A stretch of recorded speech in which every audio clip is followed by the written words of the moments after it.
Hello नमस्कार दोस्तों, welcome to my channel study with Anuk में आपका स्वागत है बहुत बहुत। तो आज हम फिर से नेक्स्ट पॉलिटी का नेक्स्ट लेक्चर लेकर आ गए हैं। लास्ट क्लास में हमने डिस्कस किया था historical background of Indian constitution. तो जिसमें हमने देखा था कि जो इंडियन कॉन्स्टिट्यूशन को डिवाइड किया था दो पार्ट्स में, कौन कौन से प्रोसेस क्या था। एक था पॉलिटिकल, जिसमें क्या था कंपनी रूल के समय क्या क्या लॉ बनाए गए। ठीक है, कंपनी रूल ने बनाया था कब से कब तक आपका है तो 1773 से बनाना शुरू हुआ था और 1853 तक। फिर रिवोल्ट आया था जो सेकेंड फेज 1857 का। फिर 75 इसके बाद से फिर क्राउन रूल आ गया था। ये हमने सब कुछ देखा था डिटेल में। क्राउन रूल कहाँ से 1858 में आया था गवर्नमेंट ऑफ इंडिया से लेके 1947 तक। तो ये आपके तीन फेज में डिवाइड किया गया था। Historical point, historical background of Indian constitution. तो अब बात करते हैं कि अब जो कैसे कहाँ से स्टार्टिंग हुई, यानी कि अब मेकिंग ऑफ कॉन्स्टिट्यूशन की बात करेंगे तो ये पुराना हो गया। और आप इसको जरूर देखिएगा, अगर नहीं देख होगा तो हम इसमें लिंक भी आपको दे दिया है आपको, तो आप उसमें ज़रूर देख लीजिए अगर आपने नहीं देखा पहले। ठीक है, तो बढ़ते हैं हम मेकिंग ऑफ कॉन्स्टिट्यूशन की तरफ। ठीक है, तो मेकिंग ऑफ कॉन्स्टिट्यूशन अगर हम देखेंगे तो कहाँ से पहले, भाई मेकिंग ऑफ कॉन्स्टिट्यूशन का मतलब कि पहले कभी आइडिया भी तो आना चाहिए। तो किसने आइडिया ऐसा दिया या कहाँ से आइडिया आया, तो किसने ऐसा पहली बार कहा कि किसने डिमांड की कॉन्स्टिट्यूशन का, तो ये हम लोग देखेंगे फैक्चुअल, क्योंकि कई बार पूछा जाता है एग्ज़ाम में, पीसीएस वगैरह में, और जितने भी वनडे एग्ज़ाम है अभी, जैसे ग्रुप डी चल रहा है आपका और पीईटी जो आने वाला है आपका अक्टूबर में, तो इन सब में क्या है 100% क्वेश्चन है कि आएगा ही आएगा। इससे बेसिक्स ही आते हैं क्योंकि, और बहुत ज़्यादा डीप नहीं आता है। ठीक है, तो हम लोग देखते हैं अगर पहली बार कोई बात करता है तो आपने याद होगा स्वराज वर्ड सुना होगा। तो स्वराज का मतलब क्या होता है, सेल्फ रूल। तो जैसे ये पहली बार किसने दिया था, बाल गंगाधर तिलक जी ने। तो मतलब इसका ओरिजिन कहाँ से, सेल्फ रूल का ओरिजिन आया यहाँ बाल गंगाधर तिलक ने। तो यानी कि पहली बार जब जो मेकिंग ऑफ कॉन्स्टिट्यूशन का जो कॉन्सेप्ट दिया गया था, यानी डिमांड ऑफ कॉन्स्टिट्यूशन की अगर बात करते हैं, जो पहली बार जिसको मतलब एक तरह से ऑफिशियली नहीं कह सकते हैं, तो किसने दिया था first time as a person, Bal Gangadhar Tilak ji, बीजी तिलक जी को बोला जाता है, माना जाता है। ठीक है, फिर जैसे नेक्स्ट, अगर फिर इसके बाद क्या हुआ था 1922 में, याद होगा आपका 20 में आपका जैसे शुरू हुआ था नॉन कोऑपरेशन मूवमेंट। तो जब इसको विड्रॉ किया था तो गांधी जी ने क्या कहा था, विड्रॉ किया था कि, तो 1922 में आपको याद होगा चौरी चौरा केस हुआ था फरवरी में। ठीक है, तो इस फरवरी में जब ये डिक्लेरेशन हुआ था, तब पहली बार कब गांधी जी ने क्या किया, ये क्या हुआ था फरवरी में, किसको, नॉन कोऑपरेशन मूवमेंट को बंद कर दिया गया था, विड्रॉ कर लिया गया था। तब इसी के बाद जब उन्होंने एक मीटिंग कही थी महात्मा गांधी जी ने, तो उन्होंने, हमारे राष्ट्रपिता जो महात्मा गांधी ने, तो उन्होंने 1922 में पहली बार कहा था डिमांड ऑफ कॉन्स्टिट्यूशन होनी चाहिए, यानी कि जिसमें क्या हो, इंडियन शुड प्रिपेयर, मतलब कि डिमांड ऑफ कॉन्स्टिट्यूशन का मतलब क्या हुआ,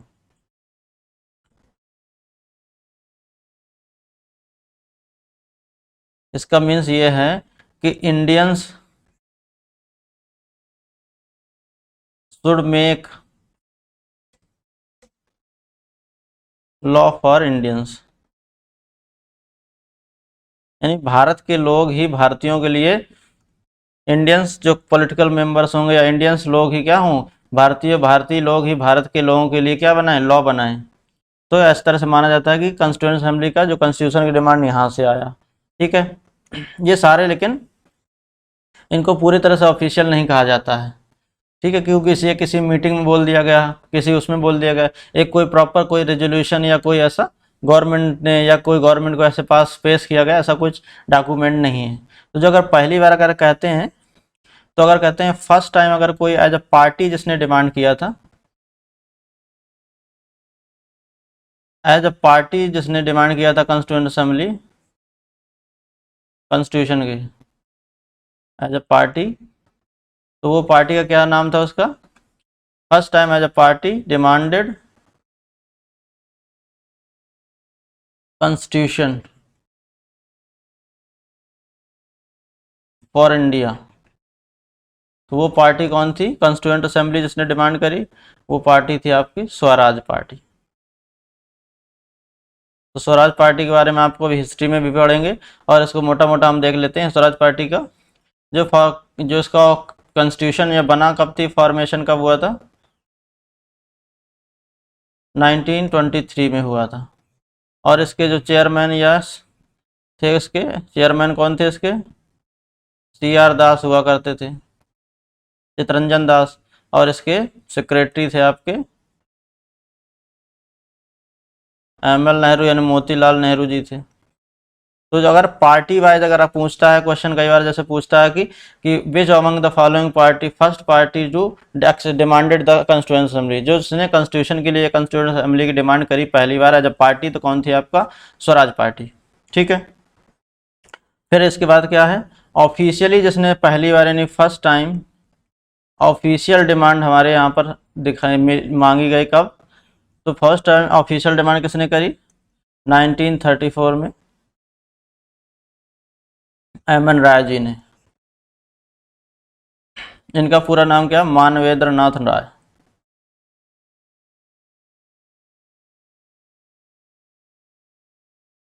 ठीक है, मानवेंद्र नाथ रॉय। तो इन्होंने फर्स्ट टाइम डिमांड की थी कॉन्स्टिट्यूएंट असेंबली की, जो constitution demanded for first time demanded constituent assembly.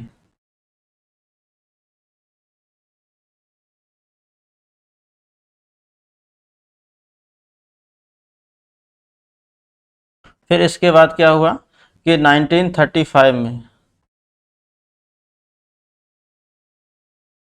Indian national Congress ने भी ऑफिशियली डिमांड करी थी कब, 1935 में। Indian national Congress INC demanded constituent assembly.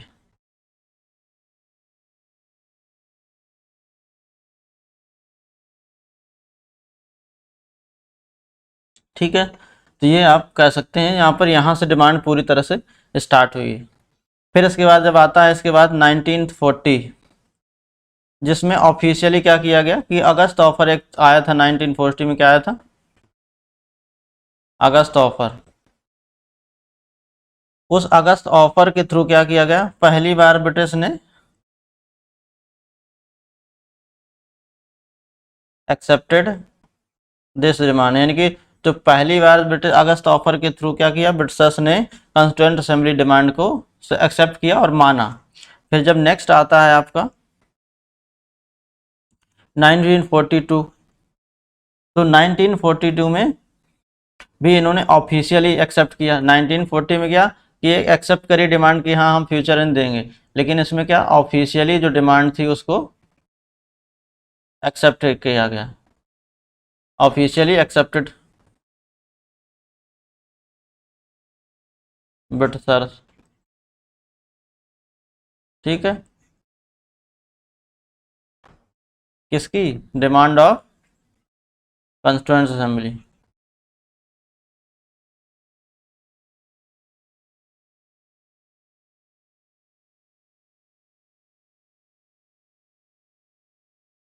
ठीक है, फिर जो जिसमें फिर से कॉन्स्टिट्यूशन असेंबली फाइनली आया हमारे यहाँ पर, इसको बोलते हैं 1942 में क्या था, क्रिप्स मिशन आया था।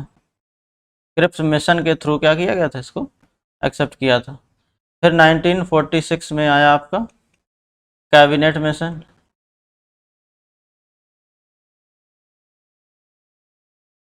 जिसमें पूरी तरह से क्या किया गया, कॉन्स्टिट्यूएंट असेंबली को फॉर्म किया गया और इस्टेब्लिश करी गई।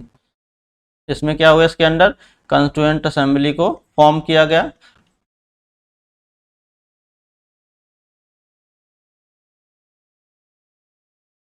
ठीक है, तो इसमें क्या किया, कॉन्स्टिट्यूएंट असेंबली इसके अंडर फॉर्म कर दिया गया ना। अब ये इसके बाद अब हम बात करते हैं कि कॉन्स्टिट्यूएंट असेंबली में कंपोजिशन क्या था। तो ये तो हुआ कि कब से किसने डिमांड की, और पहली बार जैसे कब आया डिमांड, बाल गंगाधर तिलक ने जैसे स्वराज की डिमांड करी थी। तो स्वराज का मतलब क्या था कि अपना खुद का लॉ होना चाहिए। जब खुद का लॉ होगा तो यानी खुद के लोग बनाने चाहिए। तो ये क्या हुआ, वहाँ से कॉन्स्टिट्यूएंट असेंबली की डिमांड होना शुरू हुई थी। फिर अगर जब पार्टी पूछता है तो पार्टी में क्या है आपका, स्वराज पार्टी है। स्वराज पार्टी हुआ है जिसे एज अ पार्टी, जिसने 1923 में फॉर्मेशन हुआ, और जिसके चेयरमैन कौन थे, CR दास, और सेक्रेटरी मोतीलाल नेहरू जी थे। ठीक है, तो इन्होंने पहली बार एज अ पार्टी जो है कंस्टिट्यूएंट असेंबली की डिमांड करी। फिर एज ए इंडिविजुअल अगर बात करें, जो ऑफिशियल इंडिविजुअल थे, मानवेंद्र नाथ रॉय जी थे, जिन्होंने ऑफिशियली डिमांड करी कि हमारे इंडिया के लिए कंस्टिट्यूएंट असेंबली होनी चाहिए। फिर इसके बाद 1935 से 1936 के बीच में आईएनसी यानी इंडियन नेशनल कांग्रेस ने कंस्टिट्यूएंट असेंबली की डिमांड करी। फिर इसके बाद 1940 में क्या हुआ, अगस्त ऑफर आया, जिसमें ब्रिटिशर्स ने इस डिमांड को यानी कि डिमांड ऑफ कंस्टिट्यूएंट असेंबली को एक्सेप्ट कर लिया गया। ब्रिटिशर यानी अगस्त ऑफर के थ्रू ब्रिटिशर्स ने क्या किया, accepted demand of constituent assembly को। फिर जब नेक्स्ट आया आपका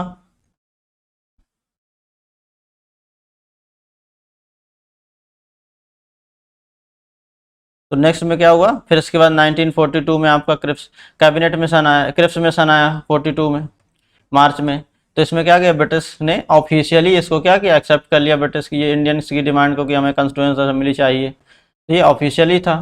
फिर 1946 में इन्होंने कैबिनेट मिशन भेजा, जिसके थ्रू कंस्टिट्यूएंट असेंबली का फॉर्मेशन हुआ। तो अब बात करते हैं हम आगे चल के कंपोजिशन की। अगर बात करें कंस्टिट्यूएंट असेंबली में, यानी कि कौन कौन से लोग इसमें थे और कैसे लोगों का इलेक्शन हुआ या नॉमिनेशन हुआ, तो यानी कि कंपोजिशन की बात करेंगे, composition of constituent assembly.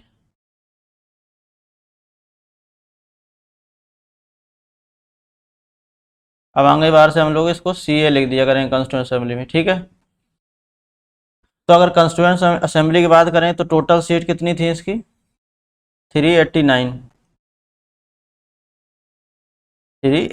Seats थी टोटल, ठीक है। उसमें से भी क्या था कि कुछ लोग नॉमिनेटेड थे और कुछ क्या थे, इलेक्टेड थे। यानी कि जो 290 सीट्स थी आपकी कहाँ के थ्रू थी, प्रोविंस के थ्रू आई थी, यानी कि प्रोविंस के थ्रू, यानी कि जो क्या होंगे, इलेक्टेड होंगे। प्रोविंस से आएंगे मतलब क्या, इलेक्शन हुआ होगा उनका, यानी इलेक्शन हुआ होगा, थ्रू इलेक्शन कितने आए, 296। फिर इसके बाद जो प्रोविंस, जो राजा महाराजों के जो वो हुआ, रजवाड़े हुए थे, तो उनको क्या शामिल किया गया, लेकिन उनके क्या थे, वहाँ पे इलेक्शन नहीं, तो राजा ने जिसको क्या भी नॉमिनी भेज दिया। तो यानी कि 90 जो आपके आए, 93 क्या हुए, वो नॉमिनी हुए, नॉमिनेटेड हुए, नॉमिनेटेड थ्रू किसके द्वारा, प्रिंसली स्टेट, ये नॉमिनेटेड हुए प्रिंसली स्टेट के द्वारा, ठीक है। अब उसमें भी देखिए 290 जो 6 था, उसमें भी दो डिवीजन हुए, एक क्या हुए, प्रोविंस हुए, जैसे आज है हमारे यहाँ यूपी बिहार, ये क्या है, प्रोविंस। तो इसमें कितने लोग थे, कितने मेंबर यहाँ से आए थे, सीट्स थी 292 सीट्स थी। और चार, जैसे आज यूटी है, उस समय क्या होते थे, कमिश्नरेट हुआ करते थे, यानी कि कमिश्नरीज हुआ करती थी। तो चार कमिश्नरी से 4 सीट्स कमिश्नरी की आती थी। तो कौन कौन कमिश्नरी हुआ करते उस समय, दिल्ली, ठीक है, अजमेर, अजमेर मारवाड़ हो गया आपका, ये एक हो गया। दूसरा ये हो गया आपका अजमेर मारवाड़। तीसरा आपका क्या हुआ, कूर्ग हो गया, जो कि कर्नाटका का पार्ट है। और लास्ट क्या हुआ, चौथा क्या था, बलूचिस्तान आपका।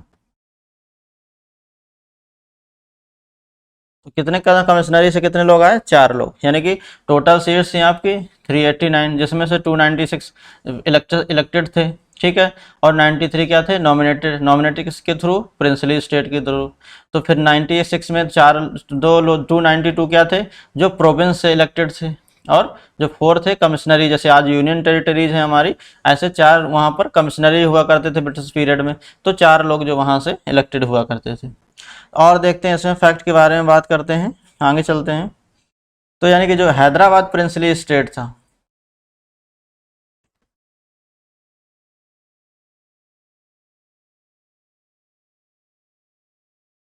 हैदराबाद प्रिंसली स्टेट ने इसने पार्टिसिपेट नहीं किया था, did not participated in constituent assembly में। इसने क्या किया, इन कंस्टिट्यूएंट असेंबली में इसने पार्टिसिपेट नहीं किया था। तो ये हो गया। तो इसलिए आप क्या कह सकते हैं, ये फैक्ट हुआ। दूसरा क्या कह सकते हो कि आप अब इसमें देख लीजिए कंपोजिशन में, जब पता है आपको कुछ इलेक्टेड मेंबर हैं और कुछ नॉन इलेक्टेड हैं, तो यानी कि जो अगर कभी कई बार स्टेटमेंट ऐसा आता है कि कंस्टिट्यूएंट असेंबली जो है was partially elected and partially nominated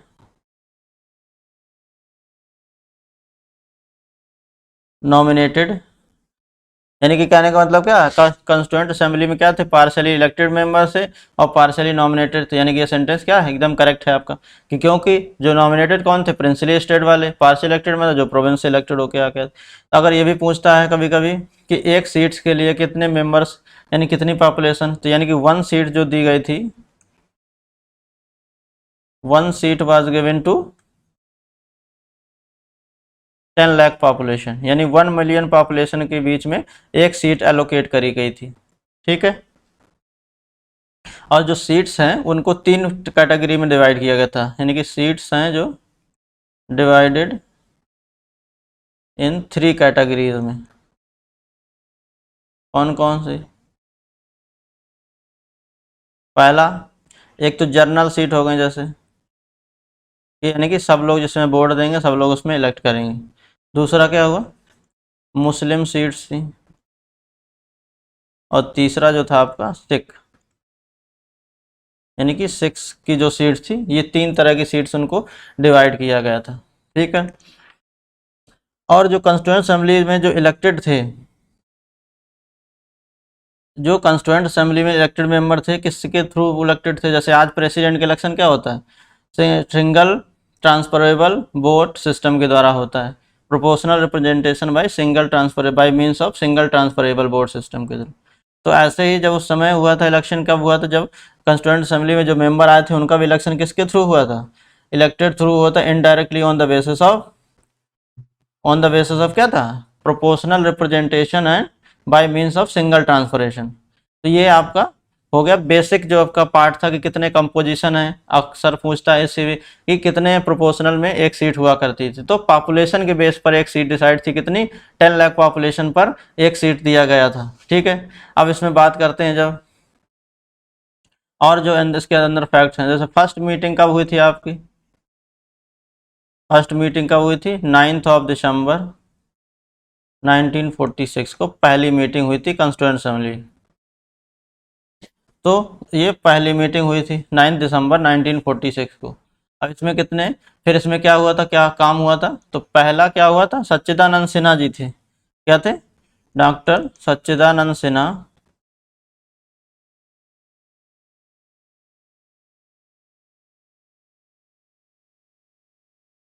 जी को क्या किया था, इलेक्टेड एज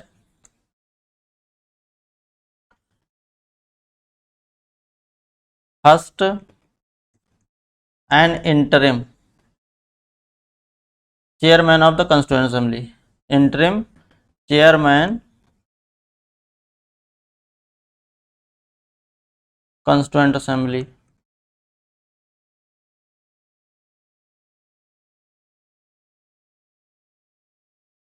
तो यानी कि डॉक्टर सच्चे पहली जब मीटिंग हुई 9 दिसंबर 1946 को, जिसमें क्या हुआ कि डॉक्टर सच्चिदानंद सिन्हा जी को क्या किया गया, इलेक्टेड एक चेयरमैन की तरह इलेक्ट किया गया, उनको क्या बनाया गया, चेयरमैन इलेक्ट किया गया, वो भी इंटरिम समय के लिए। ठीक है, और पहले बने, यानी कि पहले अगर चेयरमैन क्वेश्चन कई बार आया है कि first chairman of constituent assembly, तो कौन थे वो, डॉक्टर सच्चिदानंद सिन्हा। अब भाई अगर इसमें पर्मानेंट भी पूछता है अगर कि first permanent chairman of constituent assembly कौन होते हैं, तो वो राजेंद्र प्रसाद जी होते हैं, वो हम अब इसके बाद देखेंगे। फिर नेक्स्ट पॉइंट पर बढ़ते हैं कि जब सेकेंड मीटिंग हुई आपकी, ना कब हुई आपकी, 11 दिसंबर 1946 में। तो इसमें क्या काम हुआ, इसमें काम यह हुआ कि डॉक्टर राजेंद्र प्रसाद जी को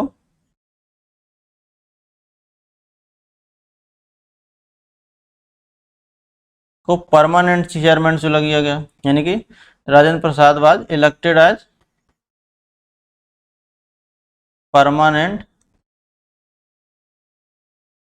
चेयरमैन की तरह से इनको इलेक्ट कर लिया गया ऑफ कंस्टिट्यूएंट असेंबली। ठीक है, नेक्स्ट आगे चलते हैं। तो नेक्स्ट थर्ड मीटिंग हुई आपकी, तो थर्ड मीटिंग में कब हुई, 13 दिसंबर 1946।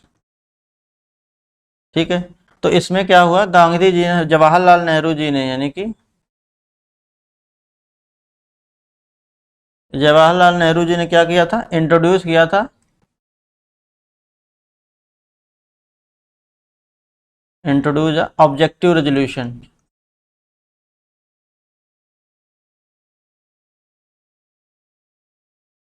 यानी कि जो हम बनाने जा रहे हैं, संविधान बना रहे हैं, तो उसका एम क्या होगा और उसमें क्या क्या चीज़ें हम बनाना चाहते हैं, क्या कैसे आदर्श कॉन्स्टिट्यूशन बने, क्योंकि उस समय जो देश की स्थिति बहुत नाजुक हुई थी। तो यानी कि हर तबके को रिप्रेजेंट किया जाए और हर तबके की बारे में ख्याल रखा जाए, तो उसको कैसे मतलब आप इम्प्लीमेंट करें और कैसे क्या चीज़ आपको एक ऐसा मॉडल प्रस्तुत करना है कि हम एक आइडियल इंडिया कैसे बनाना चाहते हैं। तो ऑब्जेक्टिव रेजोल्यूशन किसने स्टार्ट किया, जो जवाहरलाल नेहरू ने शुरू किया, मतलब प्रेजेंट किया, और जिसको एक्सेप्ट किया गया था, जो ऑब्जेक्टिव रेजोल्यूशन था accepted by constituent assembly in 22 of July. जिसको कब एक्सेप्ट किया गया था आपका, 22 जनवरी 1947। ठीक है, तो जो हमारे सपने के एक भारत की कल्पना करी गई थी कि हमारा देश ऐसा होना चाहिए और ये बनाने के हम प्रयास कर रहे हैं, तो कब, तो वो क्या था, ऑब्जेक्टिव रेजोल्यूशन। और तो ऑब्जेक्टिव रेजोल्यूशन को कब एक्सेप्ट किया था कॉन्स्टिट्यूएंट असेंबली ने आपका, 22 जनवरी 1947 में, यानी तो 22 जनवरी 1947 को इसको एक्सेप्ट किया गया। और लेटर जब बाद में ही क्या हुआ, ऑब्जेक्टिव जो रेजोल्यूशन है, कोई क्या बोला जाता है आपका, preamble of the Indian constitution.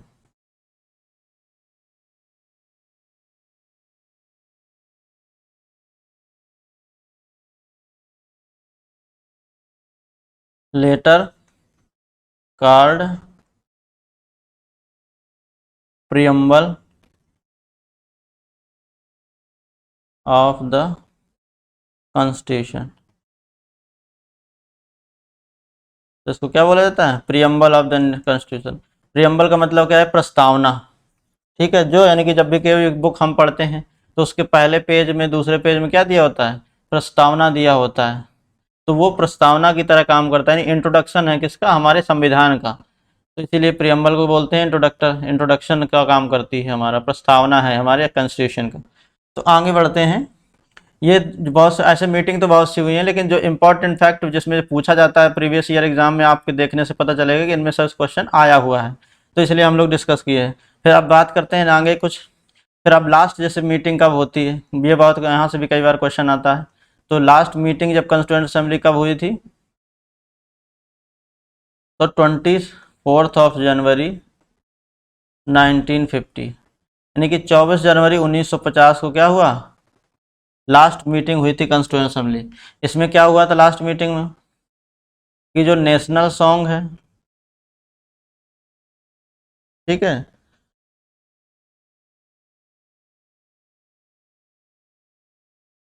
National anthem भी और नेशनल सॉन्ग, ये क्या किया गया था, वर्ज, ये दोनों को अडाप्ट किया गया था। यानी कि नेशन लास्ट जब मीटिंग कब हुई अगर पूछता है, तो 24 जनवरी 1950 को। ये कई बार क्वेश्चन हर एग्जाम में, लगभग लगभग एग्जाम में आता है, अगर जहाँ से भी हिस्टोरिकल पॉइंट ऑफ व्यू से अगर क्वेश्चन बनता है, तो ये रीजन एक बहुत ही इंपॉर्टेंट और रीजन है जहाँ से अक्सर क्वेश्चन बनता ही है, कि last meeting of constituent assembly कब हुई थी, तो 24 जनवरी 1950 में हुई थी। और इस दिन क्या हुआ था, नेशनल एंथम को हमने अडॉप्ट किया था, दूसरा नेशनल सॉन्ग को भी अडॉप्ट किया था, और तीसरा क्या था, परमानेंट जो प्रेसिडेंट थे हमारे, यानी कि इलेक्शन ऑफ प्रेसिडेंट भी हुआ था, यानी कि डॉक्टर राजेंद्र प्रसाद जी को, राजेंद्र प्रसाद को क्या किया गया, elected as president of India. यानी कि 24 जनवरी 1950 को प्रेसिडेंट ऑफ इंडिया की तरह से राजेंद्र प्रसाद जी को इलेक्ट किया गया, जो हमारे पहले प्रेसिडेंट ऑफ इंडिया बने, यानी कि फर्स्ट प्रेसिडेंट ऑफ इंडिया बने। ठीक है, तो ये लास्ट मीटिंग थी। ठीक, और थोड़ा सा हम बात कर लेते हैं इनमें फैक्ट के बारे में, क्या क्या चीज़ें और होंगी हमारे पास। तो जैसे अब अगर टोटल मीटिंग्स की बात करते हैं, तो टोटल मीटिंग्स में अगर हम देखेंगे, तो 165 मीटिंग्स हुई हैं टोटल। और 11 सेशंस हुए। कितने सेशंस हुए? 11 सेशंस हुए हैं। ठीक है, तो अगर 165 में दो काम होते थे कंस्टिट्यूएंट असेंबली के, हमने बताया होगा कि कंस्टिट्यूएंट असेंबली कितने काम में दो काम हुआ करते थे। एक तो एज अ कंस्टिट्यूएंट असेंबली मिलती थी, तो 114 जो मीटिंग्स हुई हैं किसकी हुई हैं? एज अ कंस्टिट्यूएंट असेंबली की।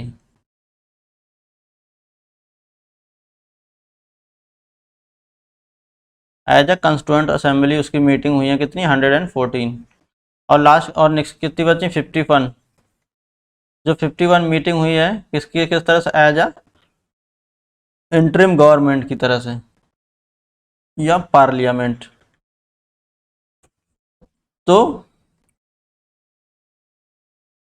114 जो मीटिंग हुई है आपकी कंस्टिट्यूएंट असेंबली की हुई हैं, जिसके चेयरमैन कौन थे? डॉक्टर राजेंद्र प्रसाद थे।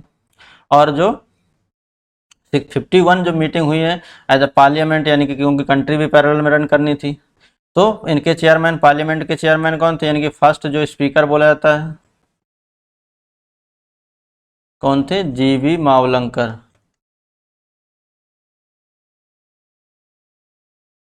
तो first Mavala GB Mavalankar first speaker भी बोला जाता है, या इंटरिम गवर्नमेंट के चेयरमैन भी बोला जाता है। ठीक है, तो आगे बढ़ते हैं, कुछ फैक्ट के बारे में और बात कर लेते हैं। जैसे अभी आप रिसेंट में घर घर तिरंगा कैंपेन चल रहा था, तो 22 जुलाई 1947 को हमने तिरंगे को अडॉप्ट किया था, नेशनल फ्लैग बनाया अपना, अडॉप्ट किया था। तो 22 जुलाई 2022 में क्या हुआ? इंडिया के 75th ईयर कंप्लीट हो रहे थे, तो इसके तिरंगे के भी 75th ईयर हुए थे। यानी कि 20 हमने, अगर ये क्वेश्चन बहुत प्रबल संभावना है कि जो नेशनल फ्लैग है कब अडॉप्ट किया? 22 जुलाई 1947 को इंडिया ने क्या किया था? अडॉप्टेड ट्राई कलर फ्लैग था, यानी कि नेशनल फ्लैग। तो नेशनल फ्लैग हमने क्या किया? अडॉप्ट किया इंडिया ने। ठीक है, फिर इसके बाद अगर, और जब याद होगा आपको, हमने जब हिस्टोरिकल बैकग्राउंड में पढ़ाया था, तो जो ब्रिटिशर्स थे उन्होंने कहा था कि अगर हम जब अब या अब से जब डोमिनियन ऑफ इंडिया और डोमिनियन ऑफ पाकिस्तान हो गया है, तो जो भी सारे ब्रिटिश की ट्रीटीज थी या एग्रीमेंट्स थे वो क्या हो जाएंगे? Null and void. तो जब नल एंड वॉइड हो गए, तो अगर इंडिया चाहती है उसका मेंबर रहना, तो उसको फिर से रेटिफाई करना पड़ेगा।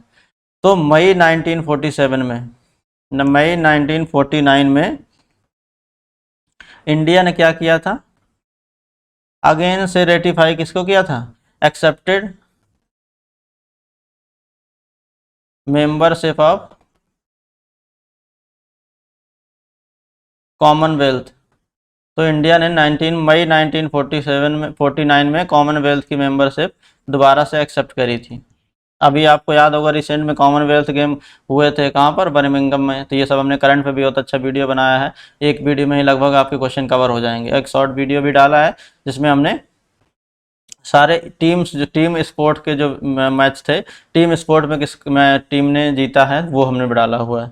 ठीक है, तो ये हमने देखा। अगर आप पूछते हैं फिर इसी में क्या और फैक्ट की अगर बात करते हैं, तो 14 सितंबर 1949 को इंडिया ने क्या किया था?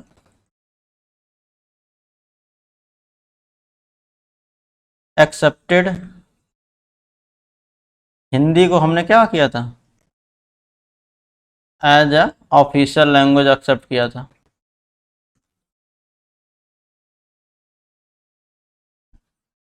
ठीक है, इंडिया ने क्या किया? Accepted Hindi as a official language of union government. तो अगर पूरा टाइम पीरियड देखा जाए तो संविधान बनाने में कितना समय लगा? तो ड्यूरेशन जो अब अगर बात करते हैं, तो बात कितना समय लगा?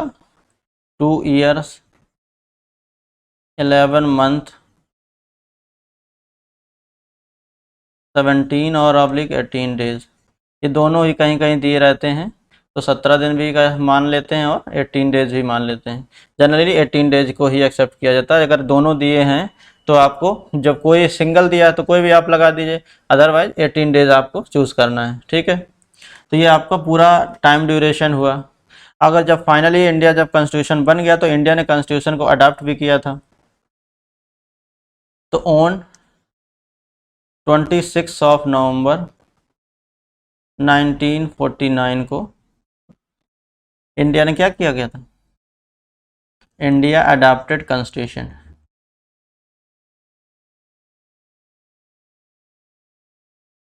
कॉन्स्टिट्यूशन को हम लोगों ने स्वीकार किया था, अंगीकार किया था, कह सकते हैं, क्या किया था? स्वीकार किया था। लेकिन और उसके साथ साथ कुछ प्रोविजंस को भी हमने क्या किया था? अडॉप्ट कर लिया गया था। इसलिए हम लोग नेशनल कॉन्स्टिट्यूशनल डे भी बनाते हैं 26 नवंबर को हर साल। तो कुछ प्रोविजंस को भी क्या किया गया था? इम्प्लीमेंट कर दिया गया था। तो कौन से प्रोविजंस थे? कौन से? जैसे इलेक्शन कमीशन ऑफ इंडिया। क्यों? तभी हमने क्या किया? इलेक्शन कमीशन ऑफ इंडिया किया था, क्योंकि हमने प्रेसिडेंट के इलेक्शन बताया आपको 24 जनवरी 1950 को हुआ था। ठीक है। या सिटीजनशिप का कॉन्सेप्ट हमने लागू कर दिया था, इम्प्लीमेंट कर दिया था।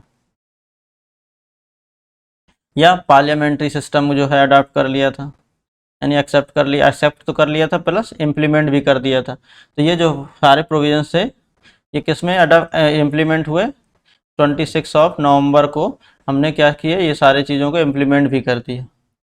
ठीक है, आगे बढ़ते हैं। अगर एक सब और बोले, एक पूछ लेता है फैक्ट कि इसके जो इंडिया के जो एडवाइज़र कौन थे, यानी कि कॉन्स्टिट्यूशनल एडवाइज़र बात करते हैं, कौन थे इंडिया के? कि जब कॉन्स्टिट्यूशन कंस्ट्रक्ट हो रहा था, मतलब मॉडिफाई किया जा रहा था, तो उसके एडवाइज़र थे, कॉन्स्टिट्यूशनल एडवाइज़र कौन थे आपके?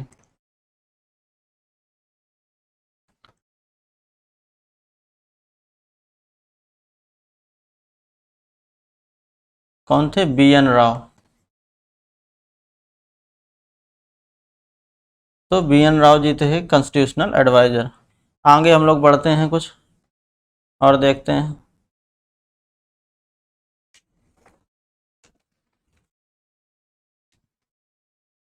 तो इसमें क्या बात करते हैं हमने, कि हमने बताया कि जैसे हमारा संविधान बना तो उसमें कुछ कई सारी कमेटियां बनी थी। तो उन मेजर कम्युनिटी और माइनर कम्युनिटी के बारे में हम थोड़ा बात करेंगे हम तो।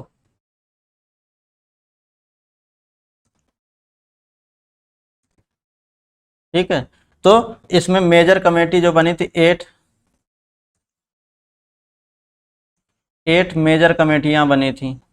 इसमें बहुत क्वेश्चन आता है मेजर कमेटी से। तो इसमें क्या था? मैचिंग करने के लिए कौन से उसके चेयरमैन थे। तो जैसे मेजर कमेटी में बात करते हैं अगर, तो यूनियन कॉन्स्टिट्यूशन कमेटी बनी थी आपकी।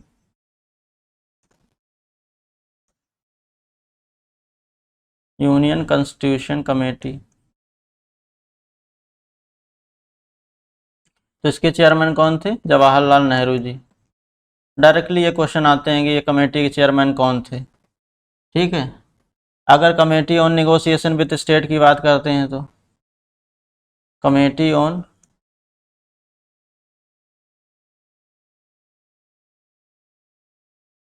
नेगोशिएशन विद स्टेट, यानी कि जो स्टेट से नेगोशिएशन करना था, उस कमेटी के चेयरमैन कौन थे? जवाहरलाल नेहरू जी।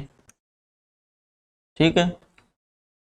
फिर अगर कहते हैं यूनियन और स्टेट पावर कमेटी की बात करते हैं, union and state power committee, तो चेयरमैन कौन थे इसके? जवाहरलाल नेहरू। जवाहरलाल नेहरू जी। तो ये जो मेजर कमेटी थी जिनके जवाहरलाल नेहरू चेयरमैन हुआ करते थे।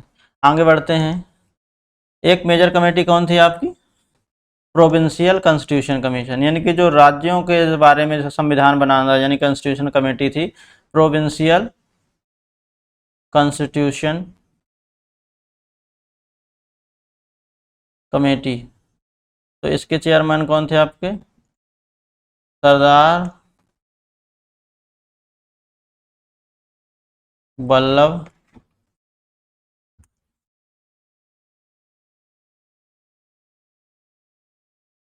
वल्लभ भाई पटेल जी थे। ठीक है। सरदार वल्लभ भाई पटेल। आपको याद होगा सरदार वल्लभ भाई पटेल जी की बर्थ एनिवर्सरी पे क्या मनाते हैं? नेशनल यूनिटी डे, 31 अक्टूबर की। जब डे और डेट्स हम देखेंगे तो इसमें हम बात करेंगे। फिर एक कमेटी जो बनी थी, मेजर कमेटी और बनी थी।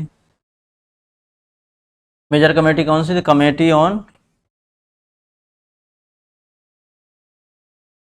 फंडामेंटल राइट्स पे एक कमेटी बनी थी, प्लस एंड ऑन माइनॉरिटी पे। तो इसके भी चेयरमैन कौन थे आपके? सरदार वल्लभ भाई पटेल। लेकिन इसकी सब कमेटियां भी बनी थी, यानी कमेटी ऑन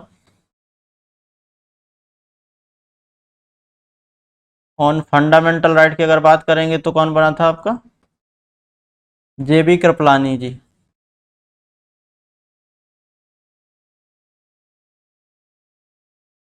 कौन बने थे? जेबी कृपलानी। अगर इसी की जो सब कमेटी थी, एक कमेटी ये थी जिसके एक चेयरमैन कौन थे? वल्लभ भाई पटेल। और इन्हीं की जो सब कमेटियां बनी थी, यानी कि माइनॉरिटी की अलग, कमेटी ऑन फंडामेंटल राइट्स की अलग। तो कमेटी ऑन फंडामेंटल राइट्स में कौन से हेड थे? जेबी कृपलानी जी थे। कमेटी ऑन, अगर बात करेंगे कमेटी ऑन कौन, माइनॉरिटी की बात करेंगे, तो इसके चेयरमैन कौन थे आपके? H.C. मुखर्जी। तो ये क्या है? ये सब कमेटी थी। ठीक है। और जो हमने पहले लिखा है वो क्या? मेजर कमेटियां थी। फिर आगे बढ़ते हैं, कुछ मेजर कमेटी और। तो 6 मेजर कमेटी क्या थी? स्टीयरिंग कमेटी अगर बात करते हैं,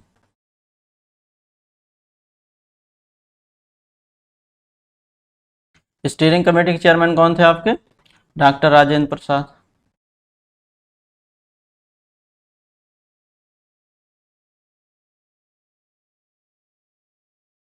फिर अगर रूल्स एंड प्रोसीजर कमेटी की बात करते हैं अगर, तो रूल्स एंड प्रोसीजर कमेटी की बात करें तो कौन थे? डॉक्टर राजेंद्र प्रसाद। ठीक है। अगर इसी में बात करें कमेटी ऑन नेशनल फ्लैग,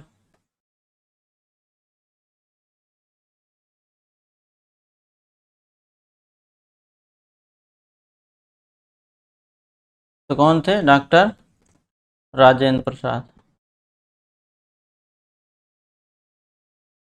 अगर कहीं कहीं क्या होता है कि डॉक्टर राजेंद्र प्रसाद ऑप्शन नहीं होगा तो ये भी लिखा रहता है, कभी कभी जेबी कृपलानी भी आ जाता है, तो ये भी आप सही मानेंगे। ठीक है, जेबी कृपलानी जी भी सही माने जाएंगे। और लास्ट जो मेजर कमेटी आपकी बनी थी वो क्या थी? Drafting committee. ये बहुत इंपॉर्टेंट कमेटी है, इससे तो हर बार क्वेश्चन आता है, इसलिए इसमें डिटेल में भी देखें। तो ड्राफ्टिंग कमेटी के चेयरमैन कौन थे? Doctor B.R. अम्बेडकर जी।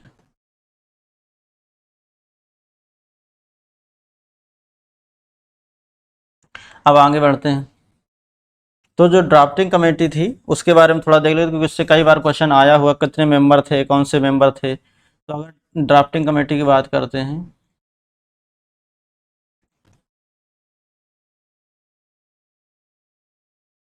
तो ड्राफ्टिंग कमेटी कब इस्टेब्लिश्ड हुई थी? 29 अगस्त 1947। आज इस कमेटी के कितने दिन हो गए, ये भी देख लीजिए आप। आज जब पढ़ा रहे हैं 29 अगस्त 2022 है। कोइंसिडेंस देखिए आप। 29 अगस्त 1947 को बनी थी कमेटी, आज हम जब पढ़ा रहे हैं 75 साल बाद, एग्जैक्ट 75 साल बाद हो रहे हैं। 29 अगस्त 2022 को पढ़ा रहे हैं, 75 साल हो गए इसके भी। ठीक है। तो इसमें पहले क्या थे मेंबर? इसमें मेंबर हुआ करते थे 7। कौन से? 1 चेयरमैन थे और प्लस 6 मेंबर हुआ करते थे। तो चेयरमैन तो आपको बता दिया हमने कौन, डॉक्टर B.R. अम्बेडकर जी।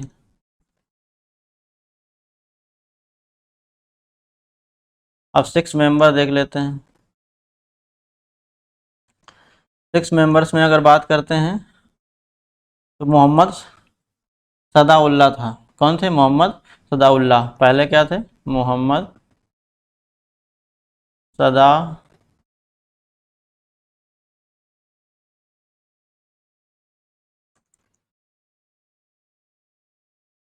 सदाउल्ला। मोहम्मद सदाउल्ला थे। ये कहाँ के थे? किससे थे? मुस्लिम लीग के थे ये। ठीक है। दूसरे क्या थे? K.M. मुंशी। तीसरे कौन थे आपके? N. गोपाला स्वामी।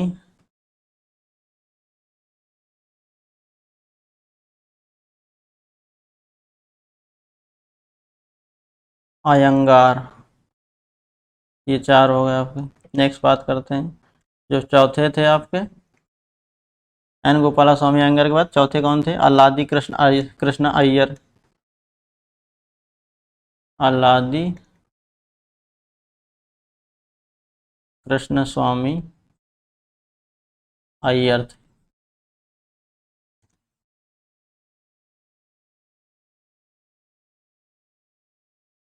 कौन थे? अल्लादी कृष्ण स्वामी अय्यर थे। नेक्स्ट क्या थे आपके? पांचवें, एक बीएल मित्तर थे। बीएल मित्तर। तो इन्होंने क्या हुआ था, इन्होंने रिजाइन कर दिया था। ही रिजाइंड, क्यों क्यों? Due to ill health, health की प्रॉब्लम की वजह से। तो इनकी जगह पे कौन मेंबर बना था आपका? टीटी कृष्णमचारी।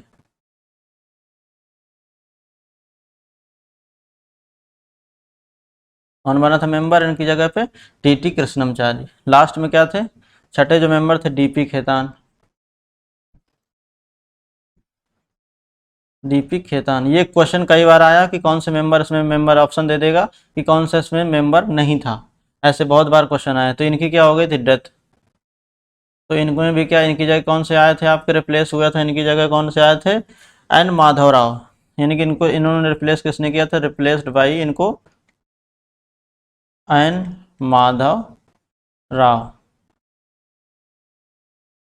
तो ये आपका, ये हमेशा याद रखिएगा कि मेंबर कौन से थे और किसमें थे। तो ये हमने आज डिस्कस किया हमने बाय मेकिंग ऑफ कॉन्स्टिट्यूशन।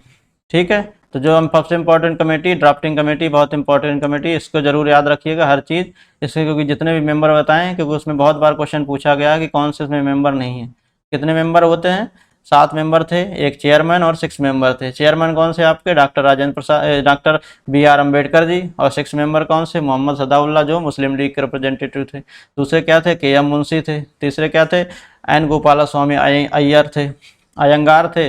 और लास्ट क्या थे आप? चौथे क्या थे आपके? अल्लादी कृष्ण स्वामी अय्यर थे। और नेक्स्ट क्या थे? बी एल मित्तर थे, जिन्होंने रिजाइन कर दिया था ड्यू टू इल हेल्थ की वजह से। ठीक है। तो उनकी जगह कौन आया था? टीटी कृष्णमचारी आए थे।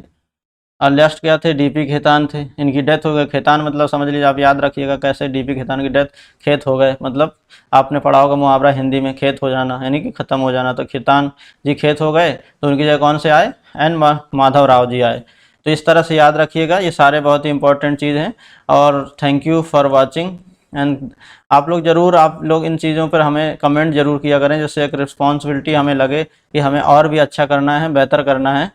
और प्लीज़ लाइक आल्सो, और हाँ, लाइक शेयर करें, सबको सबको करें, ताकि उनको भी, आपके दोस्तों को भी बेनिफिट हो। और कमेंट में ज़रूर हमें बताएं कि इसमें और क्या सुझाव दिए जा सकते हैं और क्या सही किया जा सकता है, क्योंकि इसी से मोटिवेशन बढ़ेगा हमारा, और हम और अच्छी अच्छी चीज़ें आपके लिए लेके आएंगे। एग्जाम पॉइंट ऑफ व्यू से चाहते हैं क्योंकि हम लोग अच्छा से अच्छा करें। ठीक है। और एक बात और, आपको पीपीटी जैसे आप चाहिएगा तो आप लोग हमारा चैनल भी ज्वाइन कर सकें। टेलीग्राम चैनल है हमारा। और उसके बाद अभी जो हमारा इंस्टाग्राम के लिंक भी आपको इसमें डाल देंगे। तो टेलीग्राम चैनल आप याद कर रखिएगा।